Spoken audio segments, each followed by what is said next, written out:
Hey guys, this is my 3-month review of the Fitbit Charge 4. I'm gonna go over pros, cons, and kind of summarize how I feel about the device. First, let's get into the pros. I still love the slim design of the device. I mean, it's compact, it's small, it's lightweight, it's nothing crazy. And yeah, I really still like it a lot because of that. It doesn't have a big watch face on it, so that is definitely what I was looking for, something that won't get in the way when I'm doing activities. And now as far as the most used feature on this thing, it's gotta be the timer. I mostly use it for when I'm working out or if I'm going for a run. I like to time myself if I wanna go for a run for about 30 minutes, see how hard I can go in that 30 minutes. I really use it a lot to kind of keep myself on track and on schedule. Interval workouts, that's really, really cool. The interval workout is a really, really good feature of this device. You know, you can set your intervals. You know, I do it for like a minute and then I switch to a different activity and I have it set for like 20 minutes or something like that. That's a really, really awesome feature. So yeah, that's really what I mostly use it for. And I don't need to bring my phone with me everywhere. That's kind of the big benefit of it. I don't want to be so attached to my phone. So this has definitely helped me kind of do that, you know? So, yeah, it's definitely helped me detach from my phone as much as possible. I actually ended up taking off the agenda, the schedule on here. Didn't really find it useful. Wasn't really a huge fan of it. But as far as all the other features on it, it's really great. The auto recognition of the activities is really, really good and intuitive. I've gone out swimming and forgot to set that I was doing an activity, and it auto-recognized that I was actually in the water swimming, and I didn't do anything about it. It just automatically knew.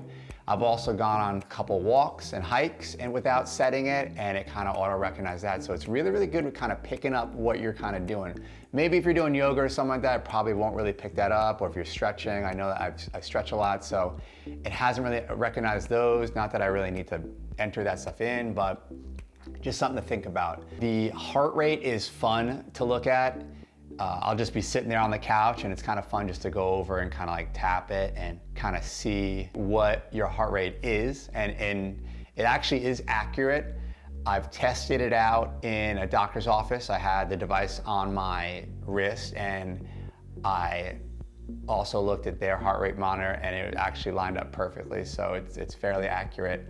Knowing what your heart rate is when you are working out is a great motivator, I think. So having that and having the different heart rate zones that do the vibration for you, you know, there's a 1 vibration, 2 vibration, 3 vibration, 3 being you're hitting your peak zone. That stuff is awesome because when you're working out and you need a little bit of a motivator, especially if you're working out by yourself or you know you're not doing something in a group, it's great to have that little push that makes you go a little bit faster, go push a little bit harder if your body's feeling it. So that is also an awesome feature of this device. So I really, really like that. The app on the phone works great. There's lots of data, insightful reminders. Viewing your active zone minutes is also a really, really cool way of knowing how hard you're working. You know, and they have it by day and you could do it for the week. But yeah, again, another great motivator, another great way to push yourself and know how much work you're actually putting in. And again, if you had any friends on here, you can kind of compare results with each other and kind of, you know, smack talk a little bit if you really want to. I did have a premium account, but I just didn't find that data really useful. It wasn't also worth, I think it's like $80 for the year. I didn't really find that it really did anything extra. And now maybe if you have more of the advanced tracker that it actually can show you the workouts on the device, I think that might be useful. But for this tracker, I didn't really find that really useful at all. The cons, the battery life, especially with the GPS, is not good. If you are working out for more than over an hour, the battery is gonna get depleted. You know, my best solution is whenever I go in the shower, I will just plug it into the wall and always kind of keep it charged almost every day, essentially. It's not a big deal. It takes 2 seconds to kind of do. You just got to remember to do it, you know? So I just leave my charger in the bathroom and I hop in the shower. Then when I'm done with my shower and kind of getting ready, everything's all good to go. But if you're doing multiple different workouts in a day, let's say you're a triathlete and you're biking, running, and swimming, this thing is not for you. It's not gonna work for you. With that being said, the wristband is definitely very, very questionable still. Like, this is my second Fitbit charge, and my first one broke after about 2 weeks. And the wristband on this thing just snapped. Now, I've had good luck with this one, but it's because I have not, after I've gotten out to swim, I have not popped these off and cleaned out the entire thing. I have never popped off these at all since day one. So it's been stuck so far, and it's been okay. So the design of this thing is still very, very questionable. It's made of plastic. So yeah, and then going to Fitbit and actually talking to them about this problem, it took over a month to get a replacement. So to me, Fitbit's customer service is very, very questionable. I wouldn't rely on it. It was a lot of back and forth. There was a lot of, they didn't email me for days. I had to follow up. Just too much effort on my end to kind of get a replacement for this, and they don't replace it for you in the process. So you'll be without a Fitbit for a month. So you won't have your data for a month. You know, if you want to even getting your sleep data, you know, that's one of the reasons why I got it. I wanted to use it for my sleep. I just want to know like how many hours I'm sleeping a night. Do I need to get more sleep, less sleep, yada, yada, yada. So that whole experience with Fitbit customer service, I would say, would make me never want to purchase from them again, and they were not friendly at all about anything. So I'm going to use this for about a year, and I'll probably end up getting something that's better, probably going with a different company.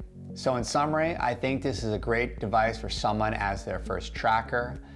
The price point is fair and offers a lot of features, and the Fitbit app collects a lot of data, which is very, very easy to use, which I think could be really, really helpful for most people.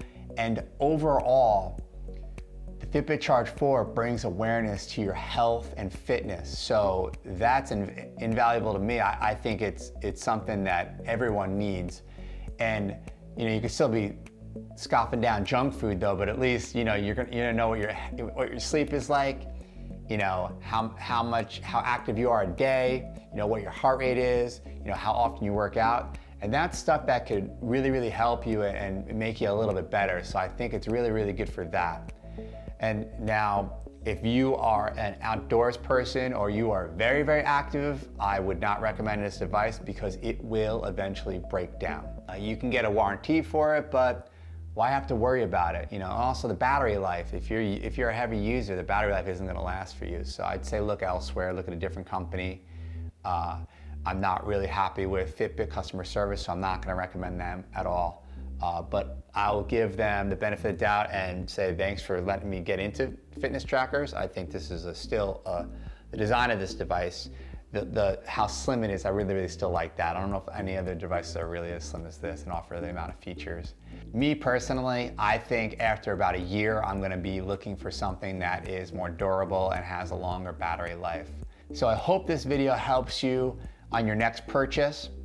If you had a similar experience with Fitbit or have any useful information, please leave it in the comments below. Thanks for watching, guys.